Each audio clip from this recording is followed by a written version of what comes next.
My dear Stuart, as I am unable to accept your kind invitation to be present on the occasion of the 20th Jubilee Convention of the National Federation of Federal Employees, I am taking this method of sending greetings and a message.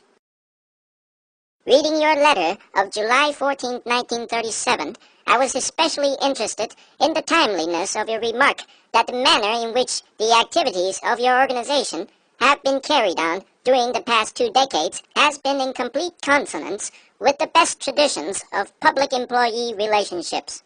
Organizations of government employees have a logical place in government affairs. The desire of government employees for fair and adequate pay, reasonable hours of work, safe and suitable working conditions, development of opportunities for advancement, facilities for fair and impartial consideration and review of grievances, and other objectives of a proper employee relations policy is basically no different from that of employees in private industry. Organization on their part to present their views on such matters is both natural and logical. But meticulous attention should be paid to the special relationships and obligations of public servants to the public itself and to the government. All government employees should realize that the process of collective bargaining, as usually understood, cannot be transplanted into the public service. It has its distinct and insurmountable limitations when applied to public personnel management. The very nature of purposes of government make it impossible for administrative officials to represent fully or to bind the employer in mutual discussions with government employee organizations. The employer is the whole people, who speak by means of laws enacted by their representatives in Congress. Accordingly, administrative officials and employees alike are governed and guided, and in many instances restricted by laws which establish policies, procedures, or rules in personnel matters.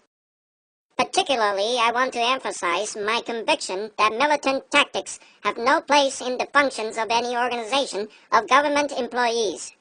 Upon employees in the federal service rests the obligation to serve the whole people, whose interest and welfare require orderliness and continuity in the conduct of government activities.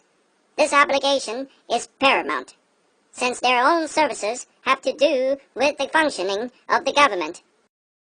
A strike of public employees manifests nothing less than an intent on their part to prevent or obstruct the operations of government until their demands are satisfied. Such action, looking toward the paralysis of government by those who have sworn to support it, is unthinkable and intolerable.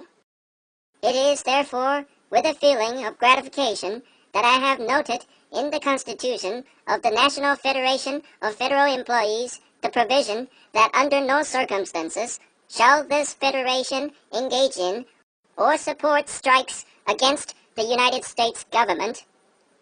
I congratulate the National Federation of Federal Employees, the 20th anniversary of its founding, and trust that the convention will, in every way, be successful.